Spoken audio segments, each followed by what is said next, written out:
لیلۃ القدر، انا انزلناہ فی لیلۃ القدر وما ادراک ما لیلۃ القدر لیلۃ القدر خیر من الف شہر تنزل الملائکۃ فیہا باذن ربہم من کل امر سلام ہی حتی مطلع الفجر۔ ہم نے قرآن کو لیلۃ القدر میں اتارا، تمہیں کیا خبر کہ لیلۃ القدر کیا ہے؟ لیلۃ القدر 1000 مہینوں سے بہتر ہے، اس میں فرشتے اترتے ہیں اور یہ صبح تک رہتی ہے۔ لفظ قدر عربی میں اس کا ایک مطلب ہے قیمت، سبحان اللہ۔ تو اللہ نے کہا میں تمہیں بتاؤں، آپ سب تاجر بیٹھے ہو، لیلۃ القدر کی قیمت کیا ہے؟ 1000 مہینوں سے بہتر ہے، 1000 مہینوں سے بہتر ہے۔ اب 1 روپے پر 1000 نفع لے سکتے ہیں؟ دنیا میں کوئی ایسا کاروبار ہے؟ جو ہیروئن بیچتے ہیں وہ بھی نہیں لے سکتے۔ اور میرا اللہ کہہ رہا ہے ایک رات 1000 مہینے، یعنی کوئی 82-83 سال۔ یہ تو آ گیا پہلا قدر۔ دوسرا اس کا مطلب ہے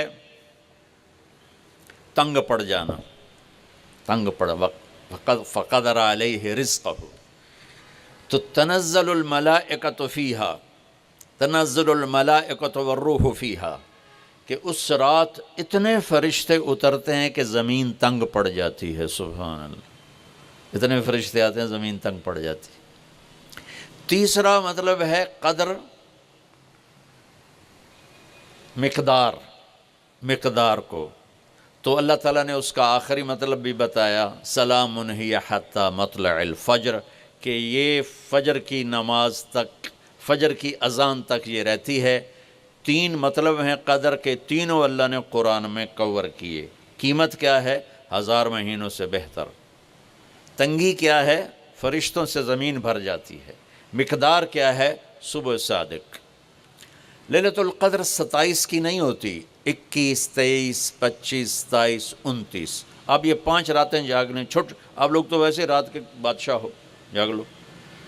تو لیلۃ القدر مسجد میں نہ گزارو، گھر میں گزارو۔ یہ مسجدوں میں اشتہار لگ جاتے ہیں، فلاں کے ساتھ شب قدر گزاریں، فلاں حضرت کے ساتھ شب قدر گزاریں، پھر ادھر کوئی صلاۃ تسبیح پڑھ رہا ہے باجماعت، عورتیں صلاۃ تسبیح کی جماعت کرا رہی ہیں، اور پتہ نہیں اور کتنی عجیب و غریب قسم کی عبادات شروع ہو جاتی۔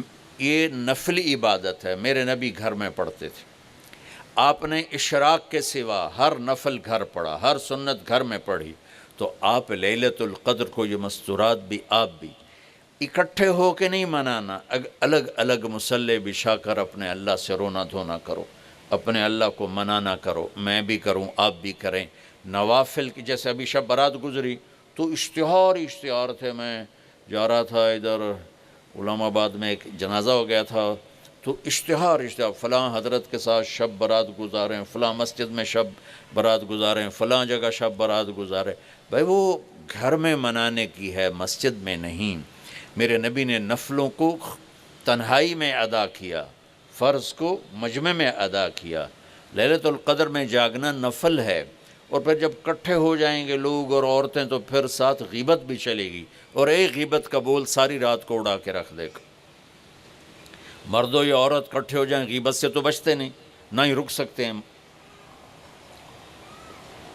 سندھ سے ہم بائی روڈ آ رہے تھے، کراچی سے بائی روڈ جماعت تھی، تو وہ راستے میں بڑی غیبت کریں، نوجوان تھے سارے نئے نئے، میں چپ کر کے سنتا رہا۔ جب کوئی 2 دن گزر گئے نا، تو ہمارے پاس بڑی وین تھی، میں نے کہا بچوں ایک نصیحت کرتا ہوں کہ غیبت نہ کیا کرو، مذاق کرو، ہنسا کرو، کھیڑا کرو، غیبت نہ کرو۔ تھوڑی سی میں نے اس پہ بات کی تو بڑے متاثر ہوئے، کہا جی ٹھیک ہے انشاءاللہ آئندہ بالکل نہیں کریں۔ کوئی آدھا گھنٹہ گاڑی میں سناٹا رہا، آدھے گھنٹے کے بعد ایک بولے مولانا یہ غیبت نہ کریے تو پھر گلاں کی کریے۔ یہ میرا کلچر ہے۔ لہٰذا عورتیں عبادت کے لیے بھی اکٹھی ہوں گی تو غیبت شروع ہوگی، مرد مسجد میں اکٹھے ہوں گے وقت ضائع ہوگا، غیبت شروع ہوگی۔ میرے بھائی بہنوں، ہر نفل کو گھر میں گزار، اپنے گھر کو بابرکت بناؤ، اپنے گھروں میں نفل پڑھو، تلاوت کرو، ذکر کرو۔ صرف اشراق کے نفل میرے نبی مسجد میں پڑھتے تھے 2 رکعت، باقی ہر نفل آپ نے مسجد میں ادا کی۔ تو یہ چند چیزیں رمضان کے متعلق میں نے عرض کی ہیں۔ اب ایک بڑی اہم بات میں آپ کے سامنے عرض کرنا چاہتا ہوں۔ رمضان کی دولت کس سے ملے گی؟ رمضان کی برکات کس سے ملیں گی اور کون محروم ہو جائے گا؟ آپ نے فرمایا 4 آدمی ایسے ہیں جن کی رمضان اور شب قدر میں بھی بخشش نہیں ہوتی، بس اس سے ہم اپنے آپ کو بچا لیں۔ کون ہے یا رسول اللہ؟ آپ نے کہا مدمن خمرن، شراب کا عادی، کبھی کوئی پی لے توبہ کر لے، میں اس کی اجازت نہیں دے رہا ہوں۔ مدمن کا لفظ ہے کہ جو روزانہ شراب پیتا ہے، اس کی رمضان میں بخشش نہیں۔ حق لوالدیہ، جو ماں باپ کا نافرمان ہے، اس کی بخشش نہیں۔ قاطع الرحم، رشتہ داروں سے لڑنے والا، اس کی بخشش نہیں۔ المشاحن، دل میں بغض رکھنے والا، اس کی بخشش نہیں۔ ہر وہ چیز جو میرے آپ کے لیے نقصان دے اللہ نے حرام کر دی، ہر وہ چیز جو میرے آپ کے لیے مفید ہے اللہ نے حلال کر دی۔ سود حرام کر دیا۔ ہمارے پاکستان کی معیشت نہیں، پوری دنیا کی معیشت ڈوبی پڑی ہے، سارے ملک قرضوں پہ چل رہے ہیں، سود نے پوری دنیا کو تباہ کر دیا۔ تو میرے اللہ تعالیٰ نے، آپ دیکھتے ہیں میرا اللہ کہتا ہے فَأَذَنُوا بِحَرْبٍ مِّنَ اللَّهِ وَرَسُولِهِ، اگر سود نہیں چھوڑو گے تو میرے اور میرے رسول مل کر تمہارے خلاف جنگ کریں گے۔ تو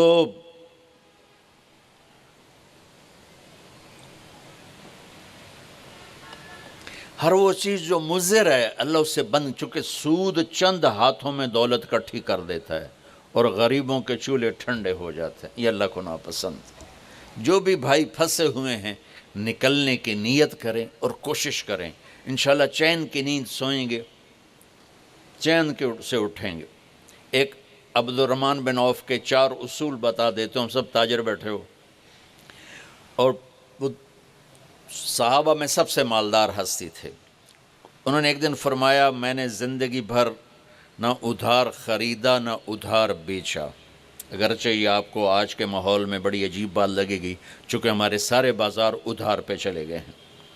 انہوں نے نہ کبھی ادھار خریدا نہ ادھار بیچا، تو کتنا سکون ہو گیا، آرام سے سو رہے ہیں۔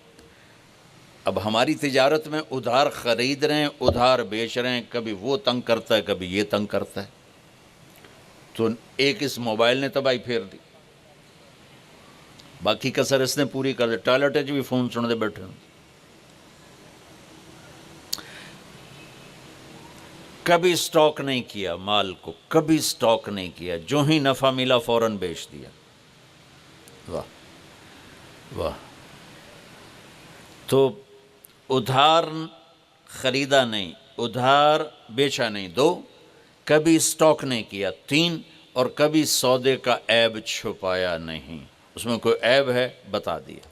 آپ اس پہ آ جائیں، آپ کو شروع میں مشکل ہوگی، اس کے ساتھ سچائی اور دیانتداری کو جوڑ دیں، اللہ کی قسم آپ کا سوتر منڈی جانا بھی عبادت بن جائے گا، آپ کا مل میں جانا بھی عبادت بن جائے گا، اگر آپ اپنے تجارت کے ساتھ سچائی اور دیانتداری کو لے آتے۔ پھر اللہ تعالیٰ نے اس میں غریب آدمی کے روزے اچھے گزر جائیں، عید اچھی گزر جائے، اس کے لیے اللہ تعالیٰ نے صدقہ فطر رکھا ہے۔ ہم اسے عید کے ساتھ جوڑ دیتے، پہلی رمضان سے دینا چاہیے تاکہ غریب اپنا کوئی روزہ تو رکھ سکے، پہلی رمضان سے 29 رمضان تک جب مرضی دے دیں، اور اگر وہ فطرانہ ادا نہیں کرتا تو اس کے روزے اس کے سر کے اوپر سے بھی نہیں جاتے، وہیں کھڑے رہتے ہیں۔ اور عام طور پر یہاں اخبار میں ٹی وی پر گندم کے لحاظ سے آتا ہے 2 سیر کڑک دے دو، وہ تھوڑے سے پیسے ہیں، 100-200 روپے ہے۔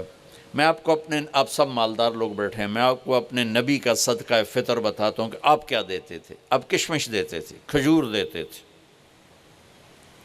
جو بھی دیے ہیں، تو کشمش 3 کلو، بازار میں 3.5 کلو، بازار میں جا کے پوچھیں جو سب سے اچھی کشمش ہو یا پھر درمیانی، گھٹیا نہیں درمیانی اور سب سے اچھی، وہ پتہ کرے وہ کتنی ہے، 1000 روپے کلو ہے، 1500 روپے کلو ہے، آپ کے گھر کے 4 افراد ہیں تو ایک گھر سے 6000 روپیہ غریب کو جائے گا۔ آج تو 6000 میں ایک ہفتہ نہیں گزرتا۔ تو اب سب سے عرض کرتا ہوں، ویسے بھی خیرات کریں، افطاریاں کروائیں، اور صدقہ فطر کشمش کے حساب سے دیں۔ یہ آپ سب بھائی بہنوں کی خدمت میں گزارش ہے۔ اللہ نے آپ کو رزق دیا، خرچ کریں، یہی آپ کے ساتھ جائے گا، باقی سارا ادھر ہی رہ جائے گا۔